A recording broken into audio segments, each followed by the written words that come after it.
Let me give a brief introduction of our panelists, and then we can let them lead us away into interesting discussions.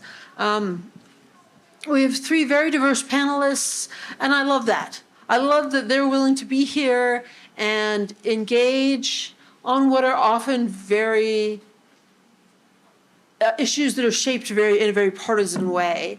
But I think they're worth careful thought and discussion, and that's what I'm really hoping for today. But I'd like to welcome first on my left, Shaina Huleatt. Am I pronouncing that right? Shaina.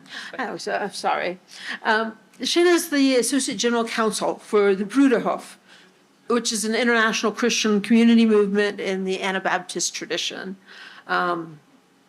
Prior to joining the Bruderhof legal team, she's worked at a number of Christian and secular charities in the United States, in the UK, and she was a fellow at Beckett Law, which is a public interest firm that works on religious freedom issues.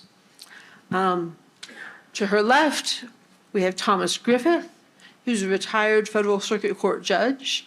We're thrilled that we can steal him away from all his other busy commitments and have him come and join this conversation. Judge Griffith served on the U.S. Court of Appeals for the D.C. Circuit and stepped down in 2005 and stepped down from the bench entirely in 2020. He's a member of the American Law Institute. He's a graduate of Brigham University and the University of Virginia School of Law. And currently he serves as a lecturer on law at Harvard and Stanford law schools, a fellow at the Wheatley Institute here at BYU, and special counsel in the DC law firm of Hunt and Andrews Kurth. And most recently, he also served as a member of President Biden's Commission on the Supreme Court. At the end, but certainly not least, we have Liz Reiner Platt. Delighted to have her here. She's the director of the Law, Rights, and Religion Project, thank you, at Columbia Law School. It's a law and policy think tank that advocates religious liberty, pluralism, and social justice. She's leading religion law and gender justice and has published widely in academic and popular press. So please join me in welcoming our panel, which I'm so used to.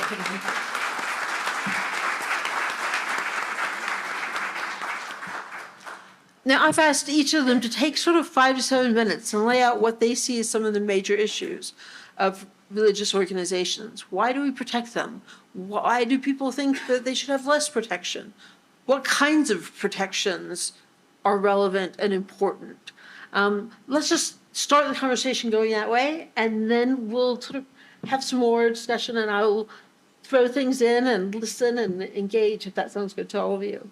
So, why don't we jump around? We'll start with Shaina. Excuse me. Then go to Liz, and then go to Tom. Please, yeah. All right, it's lovely to be here. Thank you very much, Elizabeth, for organizing this and having us all here. It's a wonderful crowd to get together in one place and a beautiful place to do it. My first time in Utah, so very special to be here. So I'm going to do a bit of conceptual stuff, but I also want to get quite practical, because that's what I spend most of my day doing. We know from debates around the drafting of the Bill of Rights that the Constitution deliberately protects religion, not mere conscience or belief. Many scholars, but I'd especially point to the work of Michael McConnell, have pointed out that conscience tends to refer to an individual's inward convictions about right or wrong, whereas religion extends as well to the corporate or institutional aspects of religious belief. And this organizational protection is essential because much of religion is about what we do to and with others. In fact, it's worth noting that religious organizations are not just protected by the Free Exercise Clause. Religious organizations sit at the heart of constitutional rights set out in the First Amendment, where speech, free exercise, non-establishment, press, and assembly all come together. If you drew a Venn diagram for a circle of each of these rights, religious organizations would sit right at the center where they all overlap. Among others, Richard Garnett and John Inazu have done excellent work reinvigorating an understanding of the right of free assembly and also the constitutional value of religious organizations. In many cases, believers cannot practice alone, and we saw plenty of examples of this during the COVID pandemic. You don't have to think that organizations themselves can have rights to agree that individuals often cannot exercise their rights alone. Some can only be experienced corporately. For example, traditional streams of Judaism, which require 10 men to form a minyan, which is required for some religious obligations. But this collaboration often goes beyond weekly worship service to doing things together for others, whether for co-religionists or for the broader community. These activities, required or deeply motivated by a religious belief, are also religious exercise. It's hard for an individual to run a soup kitchen alone, not just because they can't do all the work themselves, but they may need an entity to take out a lease or buy insurance. And this kind of organizational structure is all the more important for religious ministries like a school, which rely on a commitment to work together for a common religious purpose. Protecting religious organizations recognize the importance of religion not only in achieving religious goals, but like Jonathan Rauch said, also the ability of religious organizations to support each other and society. Establishing and maintaining commitments like these has never been a project that individuals can achieve alone, and nor has it been the American tradition to cede formation of citizens to public institutions like public schools, state agencies, or courts alone. In fact, historically, preserving the independence of religious organizations has stood as a bulwark against governmental omnipotence. Even in recent decades, as more services that used to be provided by private and religious organizations have been taken over by state authorities. Although this understanding of freedom had long been understood, it gained new energy, particularly in the legal field, from the 2012 case of Huleatt Tabor, where the court agreed that the state cannot enforce statutory individual rights to negate the religious commitments of a believer and the church's essential right to enforce those commitments without state interference. In Huleatt Tabor, the court in effect recognized that even if government has taken control of the secular society that used to lie in the gaps between religious organizations, exercising their moral authority, as Russell Moore discussed, government should not be permitted to take the last step and overwhelm the autonomy of religious groups as well. The project of defining these boundaries is definitely not complete yet in our legal institutions. See, for example, the 2 ministerial exception cases just refused certiorari by the court earlier this week. Or see the various organizations challenging the nonsensical decision in Christian Legal Society versus Martinez, where the Supreme Court determined that religious groups can operate in public as long as they give up any expectation of religious behavior or commitment. I don't want to talk too much about cases or theories, because exercise is an active word, even when applied to religion. I'd rather briefly describe my own church as one example of why corporate religion is worth protecting. I'm a member of and lawyer for the Bruderhof, an Anabaptist church community. Our life together comes out of our faith in Jesus and a desire to follow his commandments. The founders of the Bruderhof were inspired by the Sermon on the Mount's call to complete dedication to God's commands in all parts of life, and inspired by the witness of the early church, which was described in Acts 4, quote, "All the believers were one in heart and mind. No one claimed that any of their possessions was their own, but they shared everything they had." So that's what we do together. I often describe our church community as like a monastery or convent, but with families. Most of our communities are set up with 200 to 300 people living in a sort of a small village with school and community center and locations for our different businesses.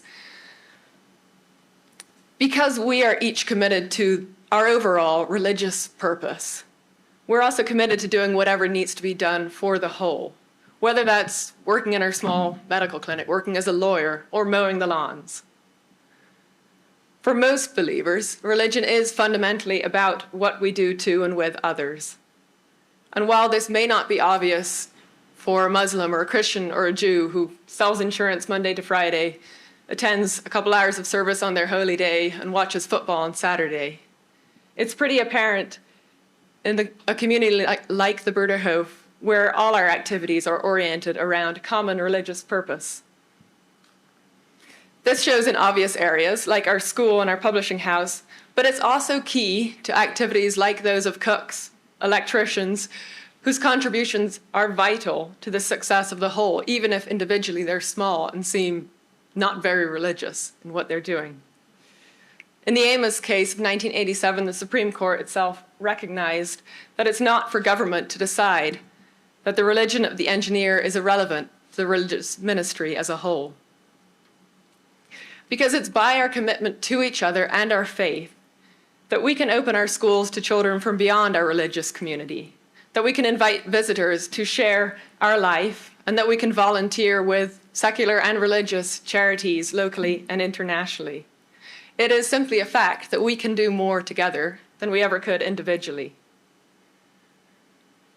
And it's also impossible to separate out one part of our religious community from the whole. For example, you couldn't divide our school from the religious community. The school children, whether they're from Bruderhof parents or from the neighborhood, attend lunch with the community each day.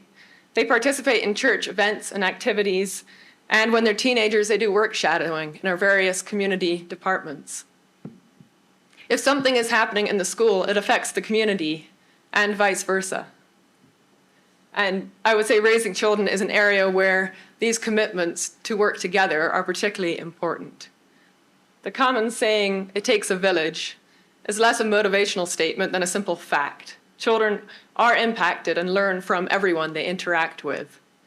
And if the core of these interactions is positive and helpful, it will have an impact in forming them to be good citizens and happy adults, able to exercise their own constitutional freedoms.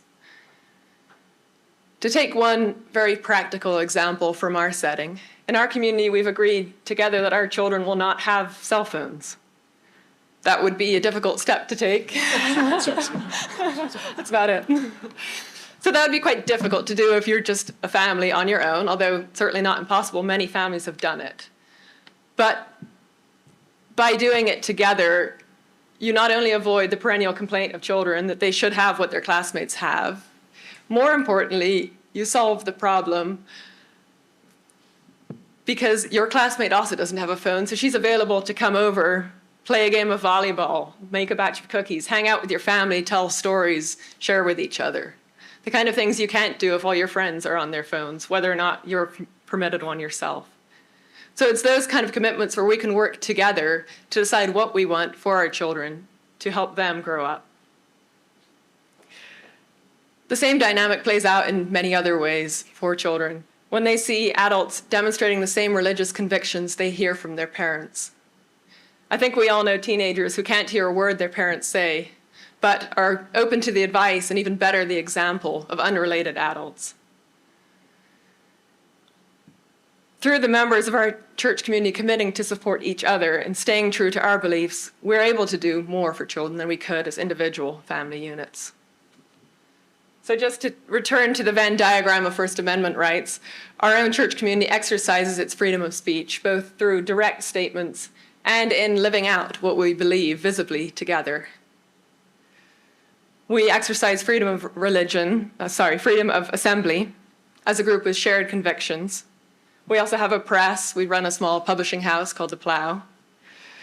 Our church is definitely resistant to any attempt by government to establish orthodoxy. And most of all, we exercise religion through our life together. That religious exercise can infuse life 24/7, is obvious at the Bruderhof, but it's also true for many other religious organizations whose commitments may not be as comprehensive, but should be no less respected by government.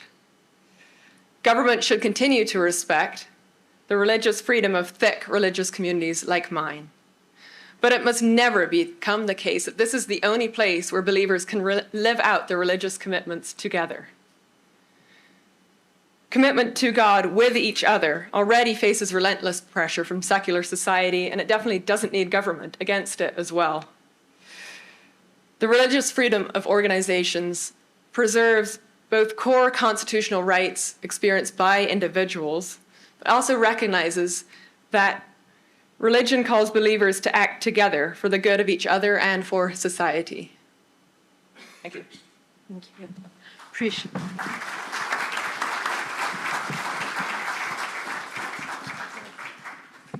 Liz, go ahead, please. Wonderful. Thanks so much. So to borrow a term from the last session, I also come to you as a bit of an outsider, a agnostic, Jewish abortion rights advocate. And so while I do certainly have my own reasons for thinking that it's important to protect religious institutions, and I actually was going to use the example of a minion, I thought I would kind of lean into that outsider role in my remarks and focus on three questions.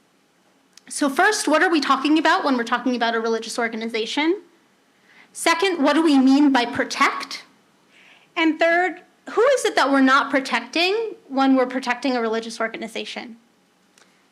So first, the question. I think saying that we're going to give extremely robust legal protections to an organization like, say, my local synagogue, the Reformed Temple of Forest Hills, is a really easy case.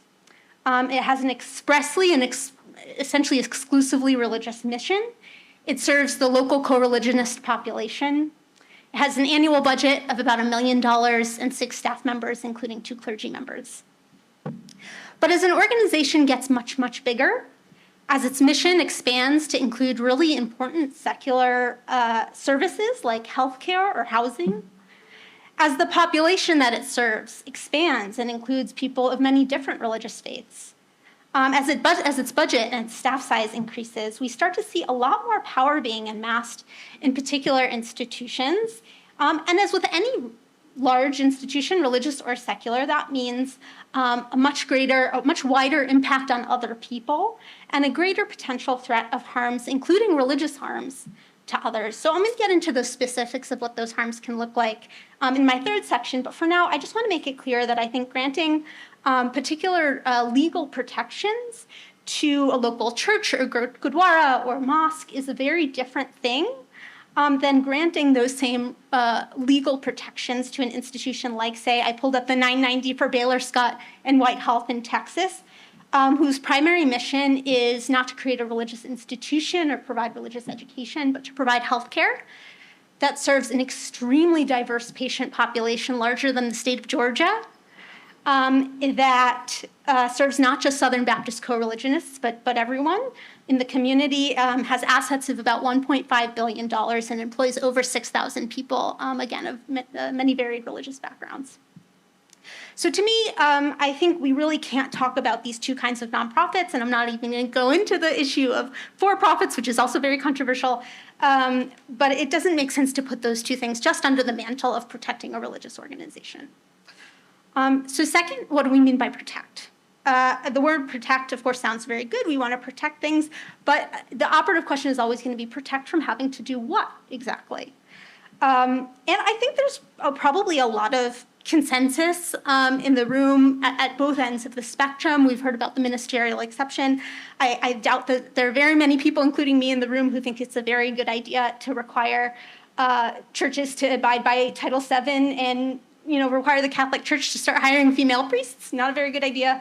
But at the other end of the spectrum, I think there's probably broad consensus, again, that we should have some forms of government legal oversight over, for example, faith-based childcare facilities to make sure that they're operating safely. And I know that's been an issue in some states where historically we've seen those facilities totally exempt from government oversight, for example.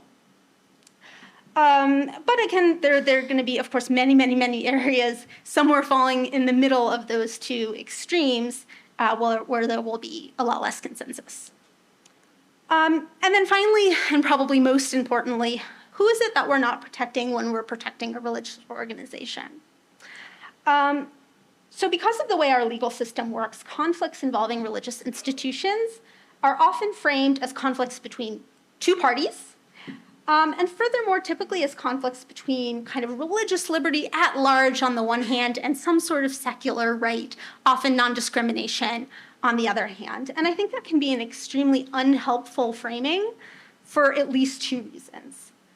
First, because especially when we are talking about a really big religious institution, there are going to be a lot more players than those two people involved. There's going to be a lot of different interests at play, right? And there's often going to be both religious liberty and secular interests on both sides of that equation.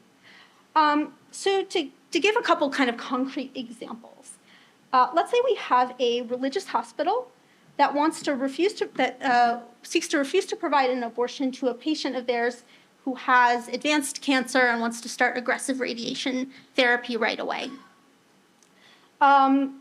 This would often get framed as, again, this kind of binary religious liberty on the one hand, secular healthcare rights or abortion rights on the other. But what other interests are at play? Well, that patient might have not just their secular healthcare interest, but also might have their own religious and moral obligations in terms of making that healthcare decision, particularly if there's no other facility that they can get that care at. There might be medical providers and or even chaplains within the facility who feel like they have their own both secular professional obligations to provide care, but also a moral conflicts about turning that patient away, and religious conflicts. If it's a taxpayer-funded facility, and if it's a hospital, it probably is, there might be broader societal interests in providing funding for an institution that will place religious restrictions on the care that is your only source of medical care in that particular community, right? To take a kind of another ripped from the headlines case, right? We hear a lot about the issue of let's say, a government-funded, faith-based foster care agency that wants to have control over what people they work with, and may not want to serve either same-sex couples or non-Christian couples seeking foster care services. And again, we see this very binary, religious liberty versus anti-discrimination. But I think there are more. What are the rights of the people working in the facility? Is anyone talking about the religious values of the children themselves in those facilities, or the biological families, or the religious motivations of the family that's seeking to grow their family and become foster parents? And again, this might be kind of their local government-funded service provider. So I have a couple other examples. I think I'm running out of time, so I will skip them. But just to say, kind of overarching that, while certainly protecting religious institutions is very important for all the reasons that we very powerfully heard about earlier, I think my concern is that at some point, and I think we're there or close to there, we may be protecting religious institutions to such an extent that we're actually limiting more people from being able to fully act on their faith and their religious values than we're protecting, in a way that is potentially counterproductive to the cause of religious freedom and true pluralism, which requires choice, right? So I will stop there, and I look forward to, I'm sure, a lively conversation. Thank you.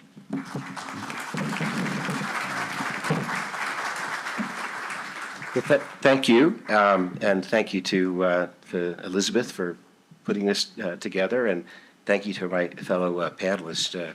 Shaina, I have to tell you, as you were describing the Bruderhof, I want you to know that I have holy envy for your faith community. And a plug was given for a publication at the last book. I will plug The Plow.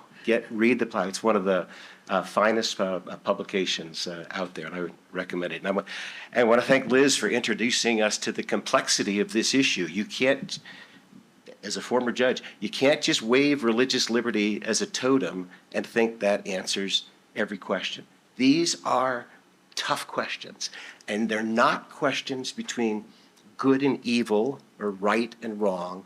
They're questions that have to do with how do we protect people's identities, and sometimes those conflict. Often they conflict, and so I congratulate Liz for her reminding us of that, and reminding all of us that this isn't a good versus evil thing. We're trying to figure out the best way to create a society in which all can flourish. And that involves compromise, it involves the type of discussion we're having here. So let me give you my bias, lay it on the table. I'm a Christian who practices his faith as a Latter-day Saint. I'm a former judge, so I'm free now to talk about things that I wouldn't have been able to talk about when I was wearing the robe. The title of this session, as you see, is called "Why Protect the Freedom of Religious Organizations?" And it's my guess that for a number of people in the audience, that seems to be a strange question, because your experience with religion has probably been very positive.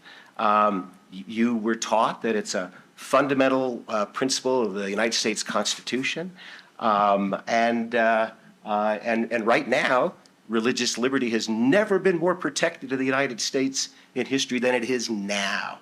Stop this talk of losing religious freedom in America. I'm sorry, excuse me, I get off that. No, worldwide, it's a serious problem. Here, never been more protected than now, so calm down a little bit, okay?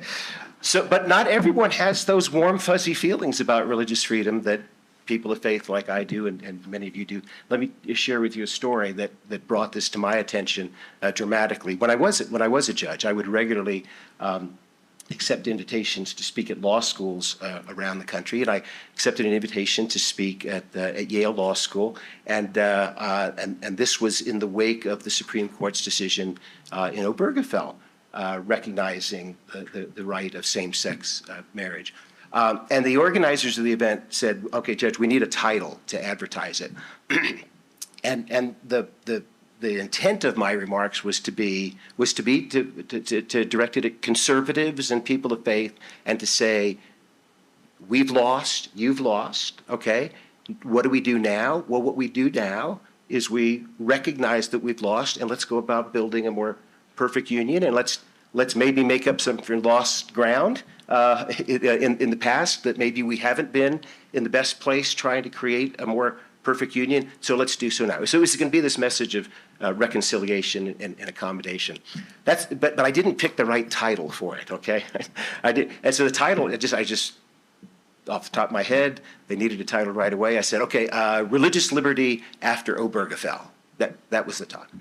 Well, if I was doing it again, I probably would have had a longer title that explained that I came in peace, But the assumption was, that's widely known that I was a Latter-day Saint and that my church had taken a position on this issue.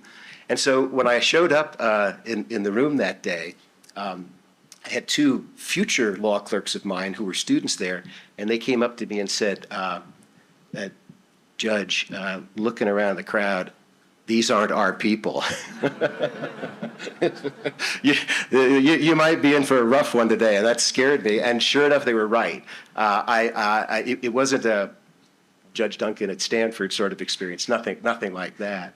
A little like that, nothing like that. But I began my remarks, and within a few sentences, there were some very hostile comments directed at me and at my church, because they assumed that I was going to be coming as a culture warrior to say, we're going to fight them. We're going to save Western civilization from these, godless infidels. That's what they assumed.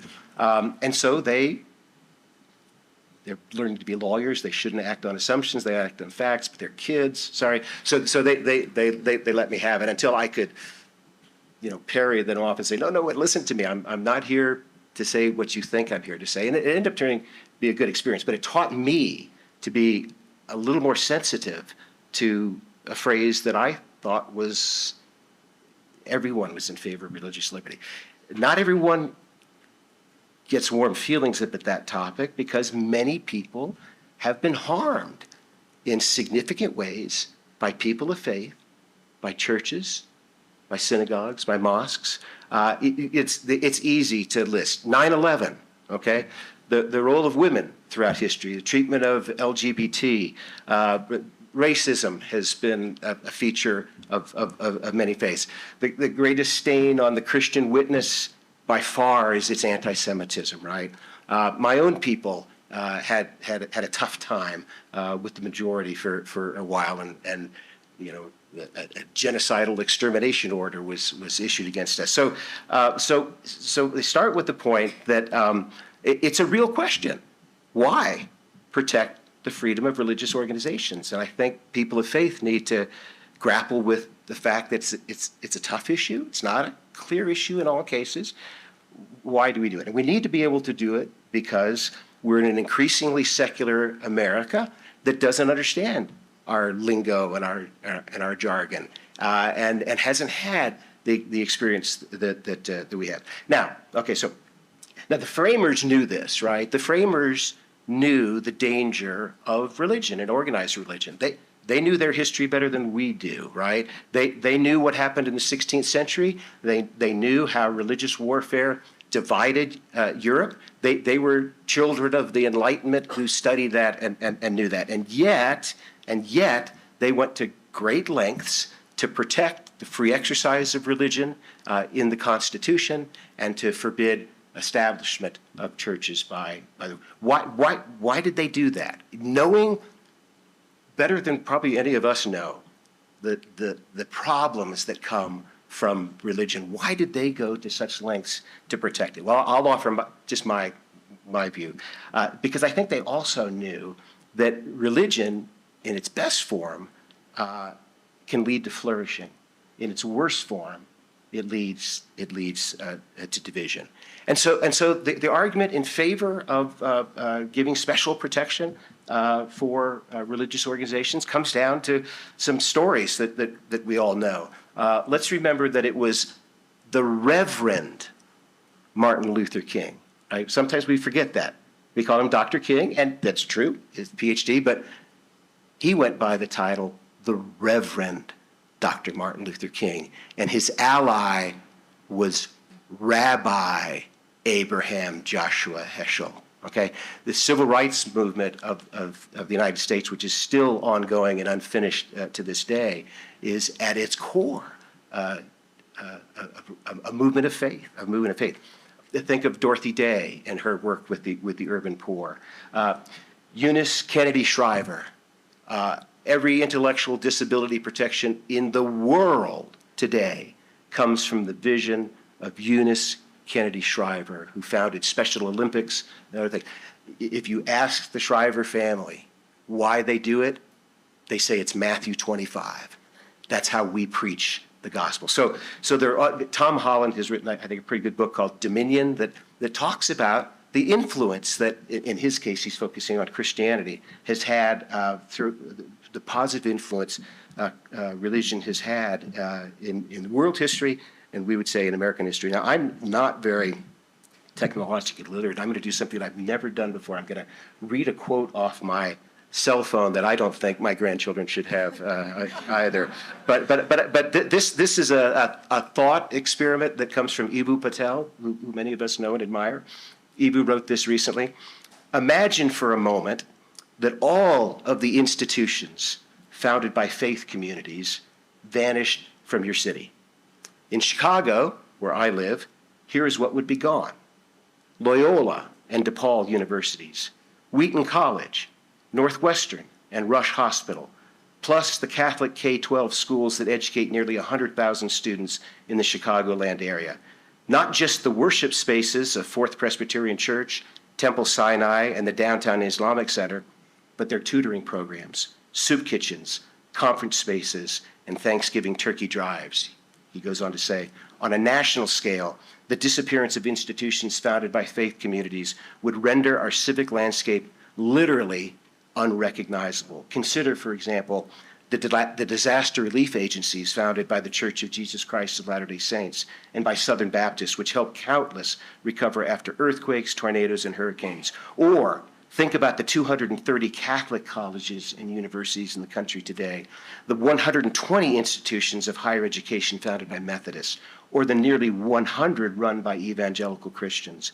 The vast majority of these schools educate students who are not of their community. Robert Putnam, the author of Bowling Alone and some other really important works, had this to say about the role that religious faith, religious communities play in America.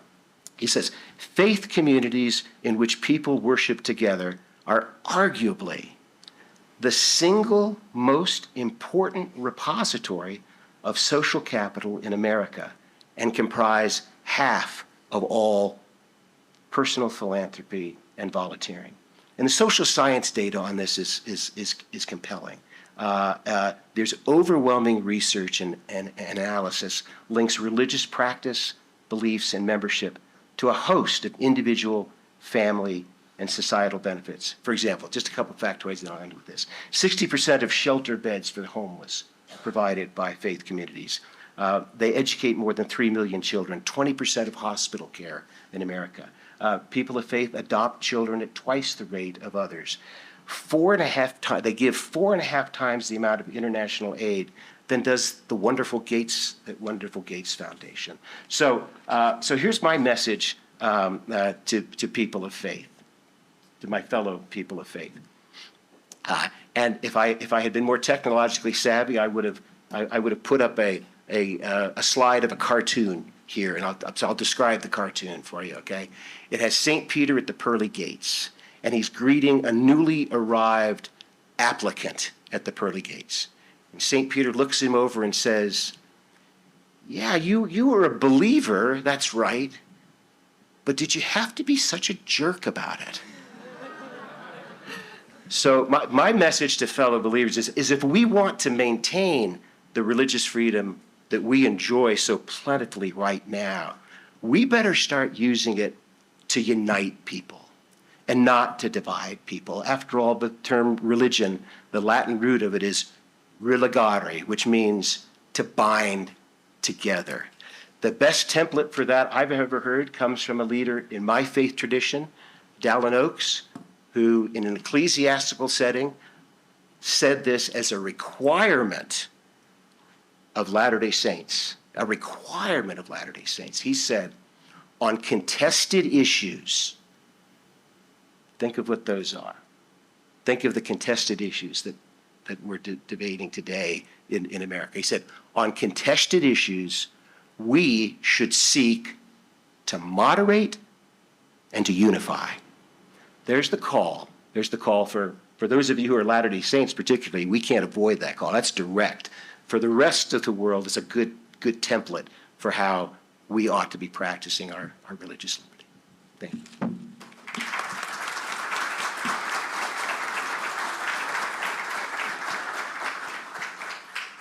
Well, thank you. I appreciate all our panelists. Raised a lot of thoughtful, engaging questions. I wanted to sort of take the discussion on a little bit and deal with some of these nuances and questions. And I appreciate that we heard from all three about the different types of organizations that are claiming rights, or the different spheres in which they claim rights. And we can't exhaust it all today because there's just too much to talk about. And it's frankly a very nuanced topic. But to step back and still look at sort of the broader vision, one of the things I've been struck at is the topic of equality, right? That sometimes seems to be used multiple ways or cut both ways, right? That Shaina raised up mentioned the Supreme Court case of C.L.S. versus Martinez, where you had a Christian club on campus that was restricted by the university's rules and said that you have to have non-discrimination based on sexual orientation. And they said, well, we need to be able to base our selection process of our leaders on our beliefs. And they believed that same-sex marriage was wrong. And so they ended up losing. The university won. But I've seen the argument both ways, that we care about the equality of the students, and we're supporting that by forcing the club to let them in, or do we care about the equality of the club to be like other associations and be able to choose their own leadership? And another thing I was going to ask is sort of equality and liberty are two values that are often in tension. And sometimes we see that here, right? That freedom is pulling one way sometimes equality norms pull a different way. You know, how do we reconcile some of these issues in this sphere? I don't know, I'm starting a really high-level abstraction, and maybe you all can give some practical examples as well, if you can think of ones. Just jump in. I can get things rolling. I think Professor Nelson Tubby has written a lot about this, but I think it has to do a lot with, so there's facial equality, right? How the law is written, and then substantive equality. What does the law do, and how does it actually impact the world? And I feel like there used to be more of a sense that church-state separation was there to protect the church from the state and the state from the church, right? And so we understood that there were kind of pluses and minuses for religious institutions from that setup, right? If you wanted access to government funding, right? If you wanted to be treated equally with a secular institution when it came to the receipt of funding, that meant you had to be treated equally with regards to what you were doing with that funding. Now I feel like there's a sort of an expectation that it's unfair if you don't get access to the funding, but it's also unfair if you have to abide by the restrictions on that funding. And I'm a little uncomfortable with it working that way. I mean, I think we kind of have to pick one or the other. There used to be a sense that religious institutions, if they didn't want the kind of oppressive rules of the government, which is entirely understandable, that means you don't have access to necessarily those funds. And again, I think that we've seen a real transformation in this expectation that A, you have access to the funds, but B, then you don't have to follow those restrictions. And I think that's problematic, a problematic vision of equality where we're seeing two different kind of versions of equality that really don't make sense together in my mind. I'd like to turn back, Liz, to what you're saying earlier about seeing these conflicts as a binary between the person who wants whatever the organization's giving and the organization who says it's against their religion.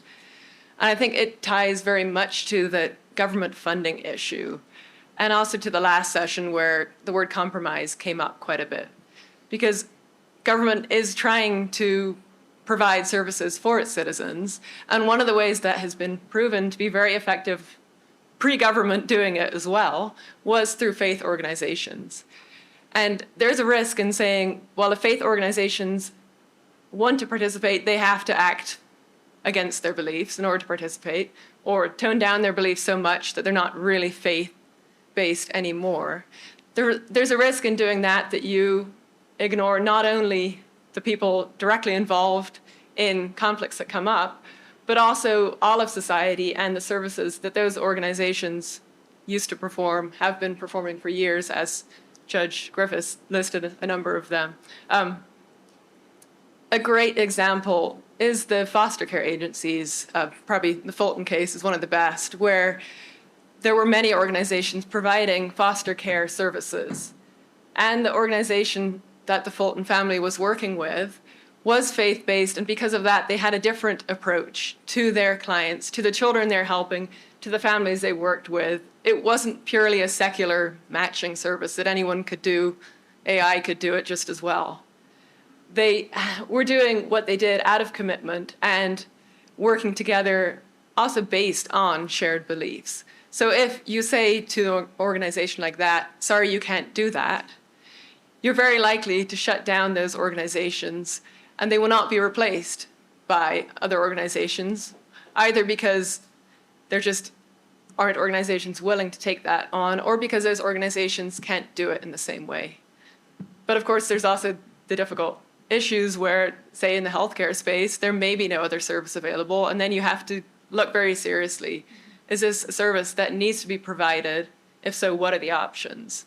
But just saying, well, if religion wants to participate in these services, they can't really be religious. It's not much of a solution. Yes.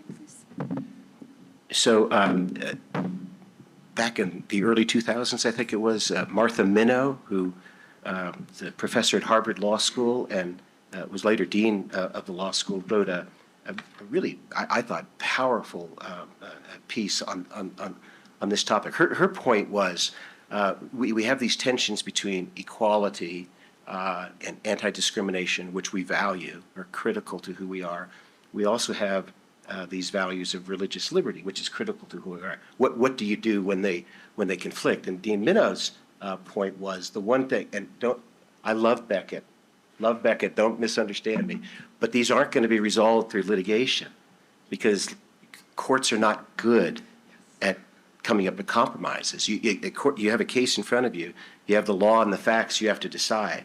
There's no Solomonic splitting the baby. It's binary. It's, you win or you lose. And so Dean Minnow's point was that these issues, because they are so difficult, need to be handled by legislatures and city councils, and there needs to be compromise on both parts. And what that may mean for my fellow religious adherents, and I hope I'm not getting too parochial here, but for fellow Latter-day Saints, Dallin Oaks at the University of Virginia 2 years ago said to Latter-day Saints, we need to give up some of our religious liberties. Yeah, he said that. We need to give up some of our religious liberty to grant these accommodations, and he was particularly talking about to protect LGBT minorities. Well, that's a tough call, right? That's a tough. Am I really willing to give up some of my religious liberty so that someone else will feel safe and protected? And I think the answer is that's the only way forward. It's the only way forward. If we stay in our camps and insist on our rights at all costs, we're not going to create the more perfect union. I'm not a historian, but I'm going to resort to American history here that I think is helpful. I hope is helpful to this discussion. So go back to the Constitutional Convention, 1787. It wasn't going well. Looks like it was going to fall apart in July, and then by September they had pulled it together. Some scholars have aptly called it the miracle at Philadelphia. It really was a miraculous series of events. George Washington described how that miracle happened. In the transmittal letter that he wrote to Congress, sending them the Constitution. And these are his words. These are George Washington's words. He said, "This Constitution is the result of the spirit of amity, mutual deference, and concession, which the peculiarity of our political circumstances rendered indispensable." So these are tough issues that need to be resolved, I think, not in the courts. I'm glad the courts are there, but they need to be resolved locally, and they need to be resolved between people who are actually willing to make some tough decisions and make some compromises. And that's risky. That's real risky. But here's the risk, I think. Here's the gamble. The risk is if people of faith are willing to compromise, to give up some of our liberty, so that others will feel safe and protected. Here's the bet. The bet is that will be reciprocated. Now that's really risky. And it's not a good negotiating strategy. For any future law students out there, you don't go into a negotiation thinking I'm willing to give up things that are pretty important. But I think, given the political circumstances in which we find ourselves today, that may be, like it was in Philadelphia in 1787, indispensable. Some of the compromises they made there were awful, tough decisions. And I'm not here to justify any of them. That's not the point. The point is the spirit with which they entered it. They wanted to create a community. They wanted to be with one another, even with the strange views that the others had. So, can I add one thing? That's very true, and I also think one thing that many, especially evangelical groups, other organizations that have been in a majority for many years in this country, many forgot the value of non-establishment, and that there is a deep protection both for the church and for government in keeping those lines clear. And some slid into a very easy assumption that government was always going to back religion. And sometimes that's not how it works. It's not how it should work. And I personally have a deep commitment to that. The government power should not be used to enforce religious commitments. And if you keep that clear, you also open up space for different organizations to develop in different ways and then to negotiate with each other. Because negotiating with government is never the best place to be in. You'd rather work it out with each other, either individually or as organizations together. Second. No problem. So I heard Professor Whitney Sullivan once say that every conflict over a religious accommodation is really an issue of a larger societal failure. I don't know if I agree with like everyone, but I think many are. And so I think, again, I'm glad you brought up the religious hospitals because I don't have, if we're really talking about pluralism and giving people choice, I have no theoretical objection to the idea of institutional conscience rights for a hospital. I think the larger problem is we're seeing these large hospital systems in the context of a total collapse of our public hospital system, decades of hospital consolidation so that you're left with communities with essentially one option, years of across-the-board profit-driven healthcare. And so I think sometimes it can be helpful, to think about what are the larger societal failures that are really making this issue of religious accommodation such a hot topic. And so explosive. And often it's really not about the idea of the institutional conscience at all. It's about the kind of failure to take care of our people in a broader way. So. Thank you. No, I appreciate all the wonderful points that have been raised. This is, to me, a model of the kind of conversation that we need more of in our country. We're about time to wrap up. Maybe we can give each of you 2 minutes or so to put forth some final thoughts. Among others, maybe sort of where can we find ways to work together? Where are there commonalities? Where can we push forward in ways that are not zero-sum? So maybe we'll go back in the reverse order of the way we started. I can't remember. Is that? I can't remember. You first. Yeah. So again, from the Constitutional Convention of 1787, they were able to succeed because it was small group dynamics. It's all small group dynamics. This isn't going to be handled by Congress or your state legislature. Maybe it might be, depends on the size of the state. This is going to be handled at the local level, small group dynamics by people who are committed to finding ways to overcome these issues, finding ways to accommodate one another. I think that's the only way it's going to work. Now, and I think Jonathan mentioned the last session, there are some really good groups out there that are doing this. Can I plug one that I'm associated with? Braver Angels, if you haven't heard of them, fabulous group. David Blankenhorn runs the group. Throughout the nation, they were the group that I think Jonathan was referring to, where they teach people how to argue better by argue in a kinder way. And just for example, they'll take a group of Bernie Sanders supporters and MAGA supporters and put them in the room and let's talk about guns, right? And they teach them how to talk about it in a nice way. And they've done this, thousands of times, and they have lots of data to show what happens. And here's what happens. Here's the spoiler alert. What happens is no one changes their mind about the issue. No, the Bernie Sanders supporters still have their view about guns, and the MAGA supporters have their views about guns. But almost everyone changes their mind about the other people, and that's the key. That's the key. That's where you overcome this contempt that has replaced much of our discussion. And once that happens, you actually can. And there are lots of studies out there that have shown this. And I live in a place called Loudoun County, Virginia, which is ground zero in the culture wars. And we've seen both the good and the bad of this. When you get small group dynamics together between equality advocates and folks on the religious right, they actually can come to a surprising amount of agreement. There's still going to be differences, but there's a lot more grounds for agreement. But once again, small group dynamics. It's not going to happen by sitting at home and watching Fox or MSNBC and then blasting out on social media. That's part of the problem. It's going to, if we're going to get through this, it's going to be only because at local levels, people like us get involved in these sorts of discussions. Thank you, Epic. Sure.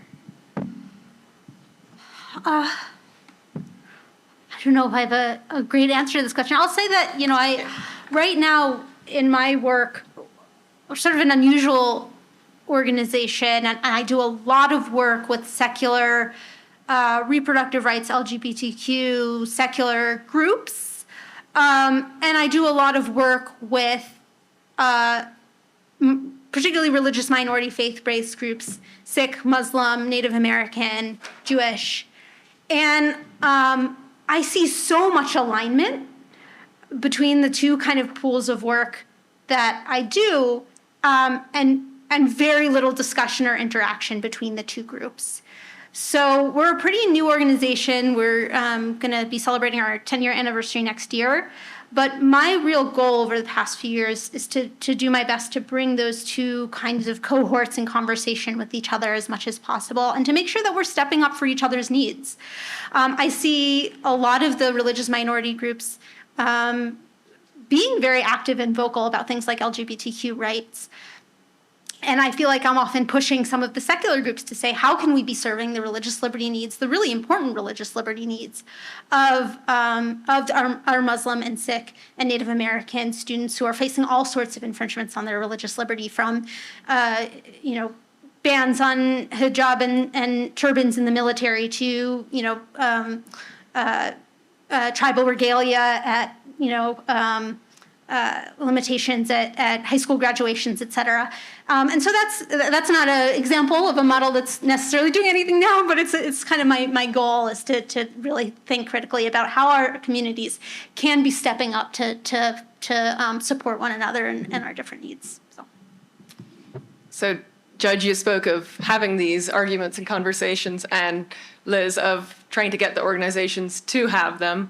I want to take the step further back from that, and I don't think we can have those arguments well, effectively, and generously unless we deeply each understand our own traditions, whether it's religious or other traditions, and having the space from government and also giving each other the space to come together in ways that we can find those commitments, share them, build on them, teach them to children as well.